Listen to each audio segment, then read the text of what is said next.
Big breaking చూద్దాం. కర్నూలు జిల్లాలో ఘోర రోడ్డు ప్రమాదం చోటు చేసుకున్న విషయం మనకు తెలిసిందే. ఈ అగ్ని ప్రమాదంలో పలువురు మృతి చెందారు. కల్లూరు మండలం చిన్నటేకూరు గ్రామ సమీపంలో ఒక ప్రైవేటు వోల్వో బస్ ప్రమాదవశాత్తు దగ్ధమై 20 మంది ప్రయాణికులు సజీవ దహనమయ్యారు.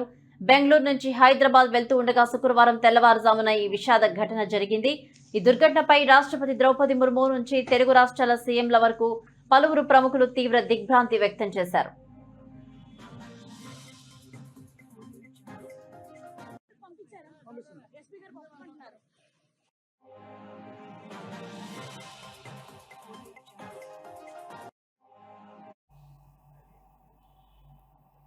ఈ ఘోర ప్రమాదంపై రాష్ట్రపతి ద్రౌపది ముర్ము, ఉపరాష్ట్రపతి సిపి రాధాకృష్ణన్ తీవ్ర విచారం వ్యక్తం చేశారు. కర్నూలులో జరిగిన బస్సు అగ్ని ప్రమాదంలో ప్రాణ నష్టం జరగడం చాలా దురదృష్టకరమని అన్నారు. మృతుల కుటుంబాలకు నా ప్రగాఢ సానుభూతి తెలియజేస్తున్నా అంటూ తెలిపారు. క్షతగాత్రులు త్వరగా కోలుకోవాలని ప్రార్థిస్తున్నాను అని రాష్ట్రపతి ముర్ము సోషల్ మీడియా వేదిక X లో పేర్కొన్నారు. ఉపరాష్ట్రపతి కూడా మృతుల కుటుంబాలకు సంతాపం తెలిపారు.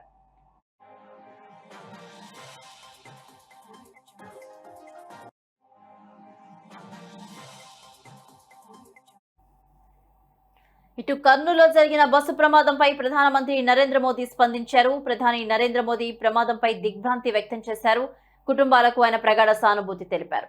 మృతుల కుటుంబాలకు 2 లక్షల చొప్పున ఎక్స్గ్రేషియా, అలాగే క్షతగాత్రులకు 50,000 చొప్పున పరిహారాన్ని ప్రకటించారు మోదీ. ఇటు హైదరాబాద్ నుంచి బెంగళూరు వెళ్తున్న వేమూరు ట్రావెల్స్ కు చెందిన ప్రైవేట్ బస్ కర్నూలు జిల్లా చిన్నటేకూరు వద్ద బైక్ ను ఢీకొని మంటలు చెలరేగడంతో బస్ దగ్ధమైంది. ఈ ఘోర అగ్ని ప్రమాదం చోటు చేసుకున్న ఘటన తీవ్ర కలకలం రేపిందనే చెప్పాలి. ఇటు డిప్యూటీ సీఎం పవన్ కళ్యాణ్ కూడా స్పందించారు. ఈ ఘటనలో ఇప్పటికే 10 మందికి పైగా ప్రాణాలు కోల్పోవడం దురదృష్టకరమన్నారు. మృతుల కుటుంబాలకు ప్రగాఢ సంతాపం తెలియజేస్తూ క్షతగాత్రులు త్వరగా కోలుకోవాలని ప్రార్థిస్తున్నానని తెలిపారు. ఈ ప్రమాదంలో గాయపడ్డ వారికి మెరుగైన చికిత్స అందించేలా చర్య తీసుకోవాలని అధికారులకు ప్రభుత్వం తరపున సూచించడం జరిగిందని తెలియజేశారు.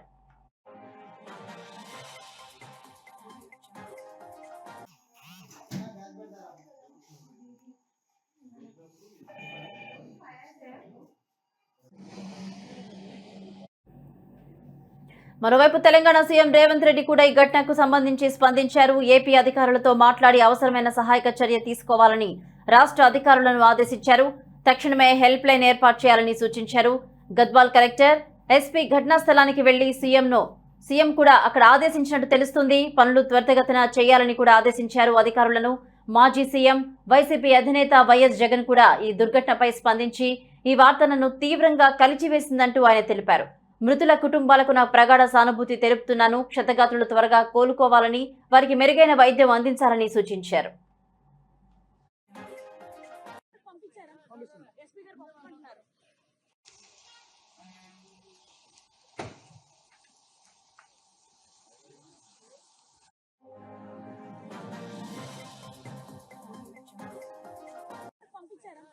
ఎస్పీ గారు పంపుకుంటున్నారు.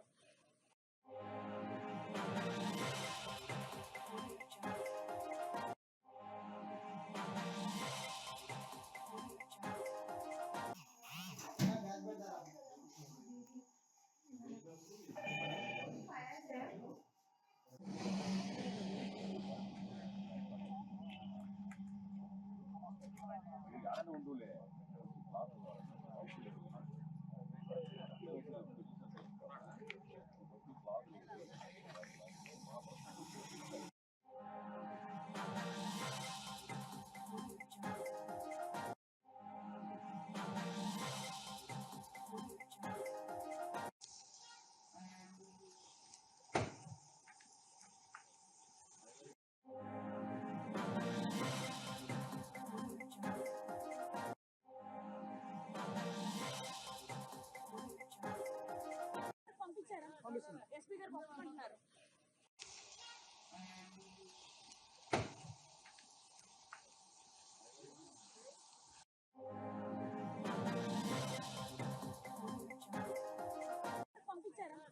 ఎస్పీ గారు పంపుకుంటున్నారు.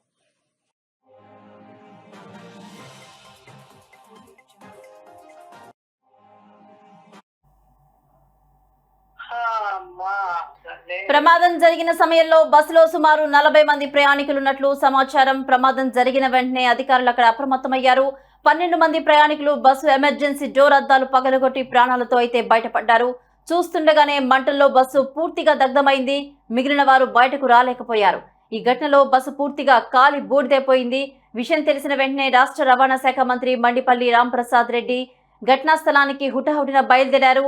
ఇంతమంది ప్రాణాలు కోల్పోవడం అత్యంత బాధాకరమని మన జెట్ న్యూస్ తో కూడా ఆయన స్పందించారు. మనం చూసాము. ఆయన ఆవేదన వ్యక్తం చేశారు. క్షతగాత్రులను వెంటనే కర్నూలు ఆసుపత్రికి తరలించి వారికి అత్యుత్తమ వైద్యం అందించాలని అధికారులను ఆదేశించారు. సహాయక చర్యలు వేగవంతం చేయాలని రవాణా సహాయక బృందాలను అక్కడికి పంపించారు. మంత్రి ఈ సూచనలు జారీ చేసినట్టు తెలుస్తోంది. రవాణా శాఖ మంత్రి అక్కడే ఉండి అన్ని పర్యవేక్షిస్తున్నారు. ఇదే అంశానికి సంబంధించి మరిన్ని అప్డేట్స్ మా ఇన్పుట్ ఎడిటర్ ఆసిఫ్ అందిస్తారు. ఆసిఫ్. భవానీ, కర్నూలు జిల్లాలో ఇవాళ తెల్లవారుజామున ఉదయం ఘోర ప్రమాదం చోటు చేసుకుంది. హైదరాబాద్ నుంచి బెంగళూరు వెళ్తున్న వేమూరి కావేరి ట్రావెల్స్ బస్సులో ఒక్కసారిగా మంటలు చెలరేగడంతో దాదాపు 19 మంది సజీవంగా దహనమైనట్టు కూడా తెలుస్తున్న పరిస్థితి కనిపిస్తుంది. అయితే కర్నూలు శివారులోని చిన్నటేకూరులోని జాతీయ రహదారి 44పై ఇవాళ తెల్లవారుజామున ఈ సంఘటన చోటు చేసుకుంది. అయితే బస్సు ఏదైతే ట్రావెల్ బస్సు ఉందో ట్రావెల్ బస్సు సడన్ గా బైకుని ద్విచక్ర వాహనాన్ని ఢీకొన్న తర్వాత ద్విచక్ర వాహనం కింద పడ్డ తర్వాత ఒక్కసారిగా మంటలు చెలరేగాయి. బైక్ మంటలు చెలరగడంతో సమయంలో బైక్ లో పెట్రోల్ లీక్ కావడంతో ఒక్కసారిగా మంటలు చెలరేగి బస్సుకు తగలడంతో ప్రమాద సమయంలో బస్సు మొత్తం తగలబడిన పరిస్థితి కనిపిస్తుంది. అయితే ఈ ప్రమాద సమయంలో బస్సులో 2 డ్రైవర్లు మరో 2 సిబ్బందితో పాటు 40 మంది ప్రయాణికులతో కలిపి మొత్తం 44 మంది ఉన్నట్టు కూడా తెలుస్తుంది. అయితే ఈ ఘటనలో అప్పటికే 19 మంది స్పాట్లోనే సజీవ దహనం అయినట్టు కూడా తెలుస్తుంది. అక్కడే వాళ్ళు ఆ మంటలు కాలి బూడిదైనట్టు కూడా తెలుస్తున్న పరిస్థితి కనిపిస్తుంది. అయితే ఒక్కసారిగా మంటలు చెలరగడంతో 21 మంది అక్కడ స్వల్పంగా అంటే ఎమర్జెన్సీ డోర్లను తెరుచుకొని బయటికి వచ్చి 21 మంది తమ ప్రాణాలను కాపాడుకున్నట్టు కూడా తెలుస్తుంది. అయితే ఈ బస్సుకు సంబంధించిన డ్రైవర్లు ఒకరు పరారీ కావడం, ఆ సంఘటన జరిగిన వెంటనే పరారీ అయ్యారు. అయితే ఒకరు పోలీసు అదుపులో ఉన్నట్టు కూడా తెలుస్తుంది. అయితే ప్రమాద సమయంలో ప్రయాణికులు గాఢ నిద్రలు ఉన్నట్టు కూడా తెలుస్తుంది. అయితే వారు నిద్రలకి తీరుకోసరికి మొత్తం బస్ అంతా మంటలు చెలగడంతో మంటల్లో చాలా మంది చిక్కుకొని మృత్యువార్త పడ్డట్టు తెలుస్తుంది. అయితే ఇందుకు సంబంధించి పోలీసుల సమాచారం రావడంతో హుటాహుటిన వెళ్లి అక్కడికి సహాయక చర్యలు చేపట్టడం జరిగింది. అయితే గాయపడ్డ వారిని వెంటనే కర్నూలు పట్టణంలోని పలు ఆసుపత్రికి తరలించడం జరిగింది. మరి కొంతమందిని హైదరాబాద్ కు షిఫ్ట్ చేసిన పరిస్థితి కనిపిస్తుంది. అయితే ఈ కర్నూలులో జరిగిన ఈ ఘోర రోడ్డు ప్రమాదం అనేది తీవ్ర విషాదం నింపిందని చెప్పవచ్చు. అయితే ఈ ఘటనలో ఇప్పటి వరకు 11 మందిని గుర్తించినట్టు కూడా అధికారులు స్పష్టం చేస్తున్నారు. అయితే మృతులు ఎక్కువగా నెల్లూరు జిల్లాకు చెందిన వారు ఒక కుటుంబంలో 4 ఉన్నట్టు కూడా తెలుస్తున్న పరిస్థితి కనిపిస్తుంది. అయితే ఈ బస్సు హైదరాబాద్ నగరం నుంచి బెంగళూరుకు వెళ్తున్న ప్రైవేట్ బస్సు అయితే ప్రమాదవశాత్తు మంటలు ఒక్కసారిగా చెలరేగడంతో తెల్లవారుజామున అయితే మొత్తం 19 మంది అక్కడ మృతి చెందినట్టు కూడా తెలుస్తుంది. ప్రధానంగా ఈ బస్సులో నెల్లూరు జిల్లా మింజమూరు మండలం గొల్లవారిపాలెం చెందిన గొల్ల రమేష్ తో పాటు ఆయన భార్య 2 పిల్లలు కూడా పూర్తిగా మంటలో దహనమైనట్టు కూడా తెలుస్తున్న పరిస్థితి కనిపిస్తుంది. అయితే చాలా మంది హైదరాబాద్ నుంచి బెంగళూరులో ఉద్యోగ రీత్యా బెంగళూరుకు వెళ్తున్న పరిస్థితి ఉంది. అయితే బస్సులో ఒక్కసారికి ఈ సంఘటన జరగడంతో దాదాపు 20 మంది తమ ప్రాణాలను పోగొట్టుకున్నట్టు కూడా తెలుస్తుంది. అయితే ఘటన స్థలానికి ఇప్పటికే మంత్రులు అదేవిధంగా మా కలెక్టర్, ఎస్పీ, పోలీసు ఉన్నతాధికారులందరూ కూడా అక్కడ చేరుకోవడం జరిగింది. ప్రస్తుతం అక్కడ సహాయక చర్యలు చేపడుతున్నారు. అయితే స్పాట్ లోనే ఈ ఘటనకు సంబంధించి స్పాట్ లోనే పూర్తిగా డెడ్ బాడీని పోస్ట్ మార్టం కూడా చేస్తున్న పరిస్థితి కనిపిస్తుంది. అయితే ఒక్కసారిగా ఈ మంటలు చెలరేగి బస్సు దహనంలో దాదాపు 20 మంది మృతి చెందిన సంఘటన తీవ్ర విషాదాన్ని నింపిందని చెప్పవచ్చు. అయితే కర్నూలులో జరిగిన బస్సు ప్రమాదానికి సంబంధించి ఈ దాదాపు 20 మందికి మృతి చెందిన పరిస్థితి ఉంది. కాబట్టి ఈ ఘటన తర్వాత రాష్ట్రపతితో పాటు ప్రధానమంత్రి నరేంద్ర మోడీ కూడా తీవ్ర దిగ్భ్రాంతిని వ్యక్తం చేయడం జరిగింది. అయితే ఇప్పటికే కేంద్ర ప్రభుత్వం నుంచి మృతుల కుటుంబాలకు ప్రగాఢ సానుభూతి తెలియజేస్తూ మృతుల కుటుంబాలకు 2 లక్షల ఎక్స్గ్రేషన్తో పాటు క్షతగాత్రులకు 50,000 పరిహారం చెల్లిస్తున్నట్టు కూడా ప్రకటించడం జరిగింది. అయితే రాష్ట్రపతి ప్రస్తుతం పరిస్థితి అక్కడ ఎలా ఉంది? అంటే కుటుంబ సభ్యులు అక్కడ ఎవరికైనా చేరుకున్నారా? ఆ ప్రమాద ఘటనా స్థలానికి చేరుకున్నారా? అక్కడ ఏమంటున్నారు? ఈ బస్సుకు సంబంధించిన యాజమాన్యం ఏమైనా స్పందించిందా? ప్రధానంగా ఈ ఘటనకు సంబంధించి పోలీసులు ఇప్పటికే చేరుకోవడం జరిగింది. ఎన్డీఆర్ఎఫ్ సిబ్బంది కూడా అక్కడ చేరుకొని మొత్తము ఆ మంటలో చిక్కుకున్న మృతదేహాలను ఒక్కొక్కటిని కూడా బయటికి తీస్తున్న పరిస్థితి కనిపిస్తుంది. ఎందుకంటే పూర్తిగా ఖాళీ బూడిదైన పరిస్థితి కనిపిస్తుంది. అయితే స్పాట్ లోనే డెడ్ బాడీలకు కూడా పోస్ట్ మార్టం నిర్వహించే పరిస్థితి ఉంది. అయితే ఆ డిఎన్ఏ టెస్ట్ ద్వారా ఈ మృతదేహాలకు సంబంధించి కుటుంబాలకు ఇప్పటికే సోషల్ మీడియా ద్వారా మొత్తం ఆ కుటుంబాలకు సంబంధించిన సమాచారం కూడా వెళ్ళిన పరిస్థితి ఉంది. కాబట్టి అంటే ఎవరు ఏంది అనేది ఇంకా పూర్తిగా క్లారిటీగా అంటే ఏ ప్రాంతాలకు సంబంధించిన వాళ్ళు ఉన్నారో అనేది పూర్తిగా ఆరా తీస్తున్న పరిస్థితి కనిపిస్తుంది. ఇప్పటికే చాలా మంది సమాచారం తెలుసుకున్న కుటుంబీకులందరూ కూడా ఆ సంఘటన స్థలానికి చేరుకుంటున్న పరిస్థితి కనిపిస్తుంది. దాదాపు 19 మంది పూర్తిగా అక్కడ వాళ్ళ అంటే బాడీ కూడా పూర్తిగా దహనమైన పరిస్థితి ఉంది. కాబట్టి ఎవరు అక్కడ చనిపోయారనేది తెలుస్తున్న పరిస్థితి అనేది స్పష్టంగా కనిపించడం. అధికారులు మాత్రం వారి బస్సు టికెట్ల ఆధారంగా ఎక్కడైతే బస్సుకు సంబంధించిన టికెట్లు బుక్ చేస్తున్నారో బస్సుకు సంబంధించిన సిబ్బందితో కూడా వాళ్ళ అడ్రస్ పూర్తిగా తెలుసుకుంటున్న పరిస్థితి కనిపిస్తుంది. ఇప్పటికి ఒక స్పష్టంగా బస్సులో ఉన్న కొంతమంది పేర్లు మాత్రం బయటికి వచ్చిన పరిస్థితి కనిపిస్తుంది. అయితే ఏదైతే బస్ టికెట్ బుక్ చేస్తున్న సమయంలో వాళ్ళు ఇచ్చిన అడ్రస్ ప్రకారంగా వాళ్ళకి సమాచారం ఇప్పటికీ పోలీసు అధికారులు సమాచారం చేరవేశారు. ఇప్పటికే ఆ మృతులకు సంబంధించిన మృతుల కుటుంబాల సభ్యులు కూడా ఇప్పటికే కర్నూలు చేరుకుంటున్న పరిస్థితి కనిపిస్తుంది. అయితే అక్కడ ప్రాంతం అంతా తీవ్ర విషాదం నింపుకుందని చెప్పుకోవచ్చు. ఎందుకంటే దాదాపు 19 మంది వరకు అక్కడ సజీవ దహనమైనట్టు కూడా తెలుస్తుంది. అయితే ఈ ఘటన నేపథ్యం ఒక్కసారిగా తీవ్ర దిగ్బంధం గురి చేసింది. 2 తెలుగు రాష్ట్రాలకు సంబంధించిన ముఖ్యమంత్రులు కావచ్చు, ప్రధాన రాజకీయ పార్టీల నేతలందరూ కూడా తీవ్ర దిగ్బంధం వ్యక్తం చేస్తున్నారు. ఎందుకంటే ఈ ఘటన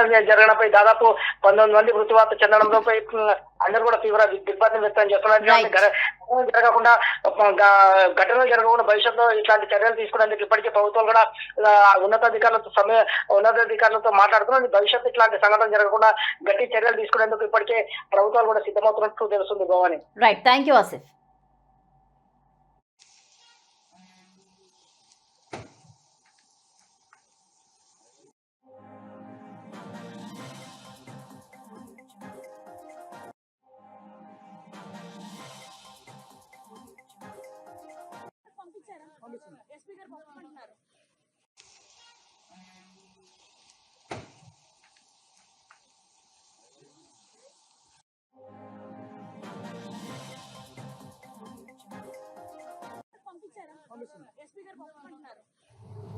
హలో అండి, నా పేరు హైమ.